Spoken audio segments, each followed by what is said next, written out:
सभा में पधारे हुए बहुत ही बुजुर्ग सूरमा, जिन्होंने भारतीय सेना में जाके भारत देश की सेवा करी और इस तिरंगे झंडे को फहराया। मैं प्रणाम करता हूँ, हाथ जोड़ के राम राम करता हूँ, सत श्री अकाल करता हूँ जितने भी सदस्य यहाँ आए। मैं सबसे पहले जो हमारे सीपी साहब देशमा के प्रधान है, मैं उनका धन्यवाद करता हूँ कि उन्होंने इतना बढ़िया एक आयोजन किया। उसके बाद में जो जंतर मंतर पे 11 महीने से जो आंदोलन चल रहा है, और हर व्यक्ति की भी एक चीज है कि सब एक मंच पे आ जाओ, उसमें बहुत ही महत्वपूर्ण भूमिका निभाई है, जिसकी मैं बुरी बुरी प्रशंसा भी करूंगा और आप लोगों से मैं तालियां भी चाहूंगा। वो है कैप्टन हमारे जगदीश वर्मा जी हिमाचल से, जिन्होंने एक मंच की ये शुरुआत की। और मैं कैप्टन वर्मा जी साहब को कहूंगा कि सर, जो बीच में होते हैं, जो समझौता करने वाले होते हैं, एक मंच पे लाने वाले होते हैं, तो वो भगवान के रूप में ही होते हैं। आप आगे आओ, मेरे साथ में खड़े हो, तो मेरा भी कद थोड़ा बढ़ेगा। आप मेरे बुजुर्ग हैं कैप्टन साहब। यहाँ बहुत ही पदाधिकारी आए हुए, सबने अपनी बात रखी कि एक मंच होना चाहिए, क्यों नहीं होना चाहिए और कैसे हो, इसके ऊपर मेरे हिसाब से किसी ने बात नहीं रखी। दूसरी बात यह है कि 11 महीने से जो आंदोलन चल रहा है, उसमें हम कैसे भूमिका निभा सकते हैं, क्योंकि अब हमारे पास में सिर्फ 1 महीना बचा, आचार संहिता लग जाएगी।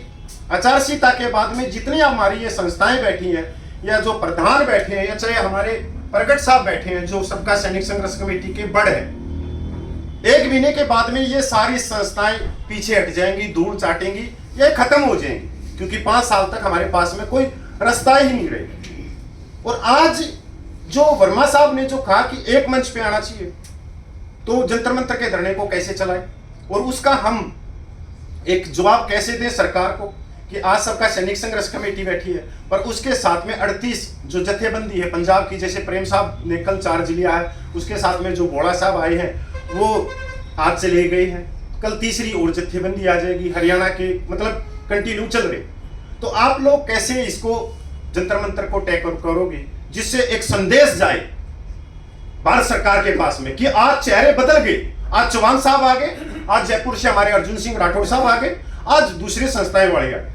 इसका एक जवाब होगा ही, और यही बेहतरीन है। अभी जो हम युद्ध स्तर पे हैं, और रह गई बात कि जो सबका सैनिक संघर्ष कमेटी जो 9 अप्रैल को फेडरेशन हमने बनाई, मैं उसका वाइस प्रेसिडेंट और सीनियर वाइस प्रेसिडेंट यहाँ बैठे हैं, और जनरल सेक्रेटरी नलिन तलवार वहां बैठे हैं। और एक जो कमेटी है वो है वॉइस ऑफ एक्स सर्विसमैन। देश में 2 कमेटियां हैं जो नेशनल लेवल की है, वॉइस ऑफ एक्स सर्विसमैन, सबका सैनिक संघर्ष कमेटी, जो लंबे समय से लड़ रही।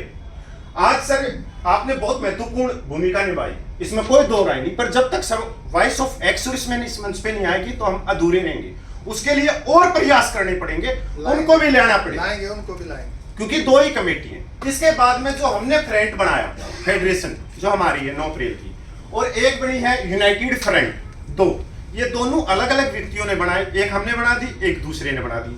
जब हम दोनों व्यक्ति एक जगह पे आएंगे तो सारी संस्थाएं जितनी भी हैं, जैसे आप सब रजिस्टर्ड संस्थाएं बैठे हैं, मैं सबका सैनिक संघर्ष कमेटी की तरफ से आया हूं, न कि सबका सैनिक संघर्ष कमेटी को जो 200 से ज्यादा संस्थाओं का समर्थन है मैं उनकी तरफ से आऊं, नहीं, बिल्कुल नहीं। क्योंकि जोवा के हैं, जैसे तमिलनाडु के जोवा के प्रधान है मोहन रंगन, उनके साथ में 25 संस्थाएं हैं, वो अपनी बात रखेंगे, आप लोगों के पास में रखेंगे, आपके मिनिमम प्रोग्राम में जो भी उनका होगा सुझाव होगा वो मानना पड़ेगा। इसका बेहतरीन का तरीका क्या है कि ये दोनों जो फ्रंट है वो अपनी जगह पर अपने रखो कोई भी। अब जो आएगा वो आएगा तीसरा, कि ये दोनों ही यूनाइटेड फ्रंट हो गया, वॉइस ऑफ एक्स सर्विसमैन हो गया, सबका सैनिक संघर्ष कमेटी होगा। अब आप कहोगे कि इन्हीं के सदस्य इसमें आ जाए, बिल्कुल नहीं सर। किसान आंदोलन में मैं 13 महीने रहा हूं, तो वहां कोर कमेटी का गठन किया गया, किसी प्रधान को नहीं बनाया गया उसमें, ये चौहान साहब भी जानते। कोर कमेटी का मतलब ये होता है कि 51 आदमी, जिस तरह से सोफे के ऊपर 4 आदमी बैठ गए तो कोई भी कम नहीं है, सबको जगह बराबर मिली है। वो कोर कमेटी बैठेगी, अगला प्रोग्राम करेगी, क्योंकि एक आदमी पता नहीं मैं किस पिछले दरवाजे से राजनीतिक हित साधने के लिए चला जाऊं, तो ये तो नहीं जाएंगे ना वर्मा साहब। और यही नैतिकता बोलती है। और आज जो हम चाह रहे हैं वो मेरे हिसाब से सिरे चढ़ेगा, तो अपनी अपनी संस्थाएं आएंगी। अगर मान लो जैसे हमारे दिल्ली से बैठे बहुत पुराने साथी हैं साहब, नंदन रावत साहब है ESM के, इनकी संस्था आएगी सर इसमें। हमारे अर्जुन सिंह राठौड़ साहब बैठे हैं, इनकी संस्था आएगी जयपुर से, इनकी रजिस्टर्ड संस्था है। हमारे हरदीप सिंह साहब बैठे हैं, इनकी संस्था आएगी, इनके ऊपर बनेगी कोर कमेटी।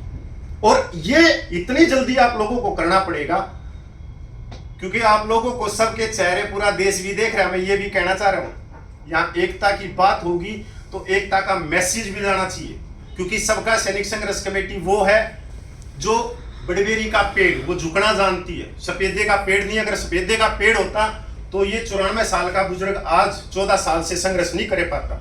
ये सबका सैनिक संघर्ष कमेटी का बेड़ी का पेड़ है और हमने झुकना आता है।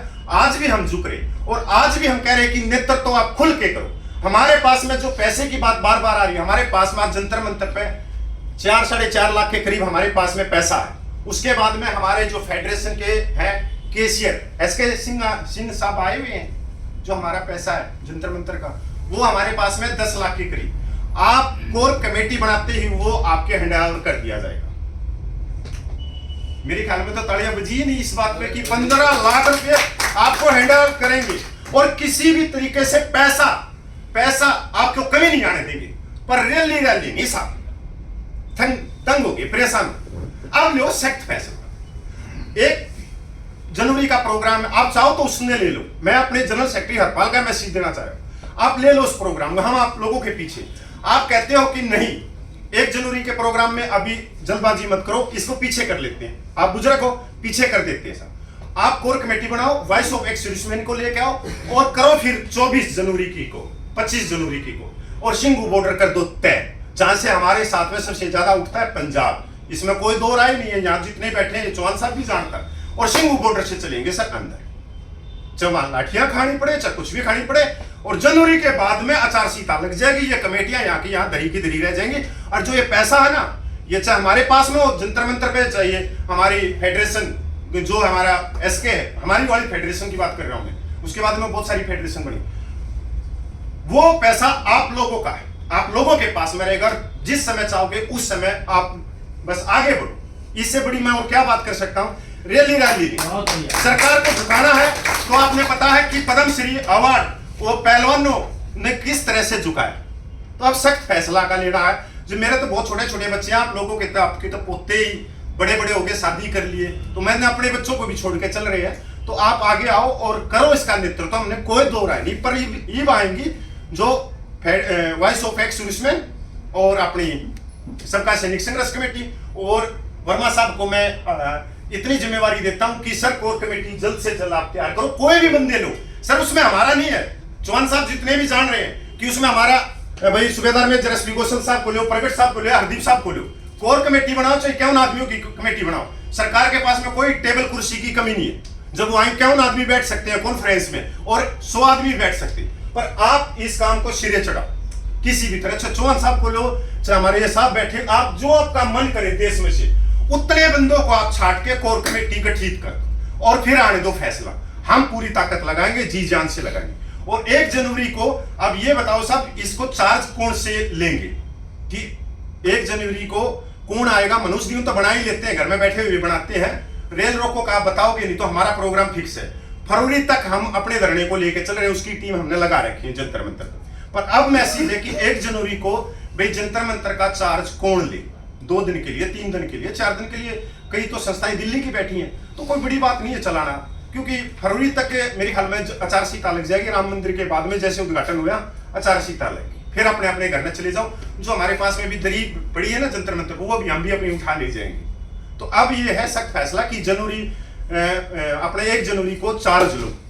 सबका कमेटी आएगी, हरदीप साहब आएंगे, सब आएंगे, चार्ज देंगे, सब मनोज दिन बनाएंगे और सरकार को एक सख्त फैसला दो कि आज भाई हमारे वर्मा साहब ने हिमाचल से चार्ज ले लिया 4 दिन के लिए, 5 दिन के लिए। दूसरी कमेटी आ रही है, दूसरी अगले दिन ले रही है। हमारे बीच में जैसा आप कहोगे हम तभी अपने धरने में हम पूछ जाएंगे। जंतर में वैसे भी आते रहेंगे, पर हम फरवरी तक चला सकते हैं। पर इसका मतलब ये नहीं है, आप लोगों को भी तो जिम्मेवारी का पता लगे ना कि उसका मैसेज तो दो भारत सरकार को क्या दो। अब ये चाय पकौड़े खाने का समय नहीं है। मैं इतना कहता हूं कि आगे बढ़ के फैसला लेने का समय। आप जितना हमारे को दबाओगे हम उतना दबते चले जाएंगे। हमारा अहंकार बिल्कुल नहीं है, ना हम सफेदा का पेड़ बनेंगे। इतने बुजुर्ग सैनिक बैठे, तो मैंने बता दिया, आप जितने भी बैठे हैं पूरा देश आप लोगों को देख रहा है। आप लोगों ने मीटिंग करी, हमने मुरवान साहब का फोन आया और तुरंत प्रभाव से आप और हम तो 50 किलोमीटर से आए होंगे। उनकी छाती देखो, जो ये बैठे, ये 94 साल का, इसको बताओ क्या दिक्कत है साहब। ये उस तरण ताण से जो बॉर्डर पे है, जो यहां से 1700 किलोमीटर है, और डबल नौकरी, डबल पेंशन इनकी, बताओ आज ये किसके लिए लड़ रहा है। तो उनकी आंखों की तरफ देखो, उनकी आंखों में देखो कि हाँ वो बंदा बैरिकेड पे चढ़ता है, वो अपना पहले सिर अड़ाता है, पहले छाती अड़ाता है, और वो आज भी कह रहा है कि भाई मैं तुम्हारे से नीचे बैठ जाऊंगा, और अगर ये बंदा नीचे बैठेगा तो हमारी औकात नहीं है कि हम ऊपर खड़े हो जाएंगे। वैसे हमने कभी मंच और माइक का प्रयोग नहीं किया, नेतृत्व तो आप लोगों को दिखाया, नेतृत्व तो आपको दिया, मंच दे दिया, माइक दे दिया, छीन के दे दिया। अब दोनों सोसाइटियों के सामने अपने विराम देता हूं। मैंने जो कहना था आप लोगों के साथ में, जो फैसला लेगी कोर कमेटी को तुरंत प्रभाव से बना दो, बस युद्ध स्तर पे काम चलना चाहिए। कि अब क्या है, हमारे पास में एक बिना है, अभी कोई बोलेगा स्पोक्स पर्सन बना दो, ये बना दो, वो बना दो, इसमें तो फिर वो आचारसंहिता लग जाएगी। आचारसंहिता में बैठ के 3 महीने मिलेंगे, चाहे स्पोक्स पर्सन बनाना, चाहे कुछ भी बनाना, फिर कुछ नहीं है, फिर डमरू डमरू हमारे हाथ में। चौहान साहब फिर कोई गलती हुई तो मैं माफी चाहता हूँ, और सभी सदस्यों ने मेरी बात को बड़े ध्यान से सुना, और देश भर के सैनिकों ने भी सुना, मैं उनका भी तहे दिल से धन्यवाद करता हूँ। अपनी बात रखो, क्योंकि आपने बुलाया था ना।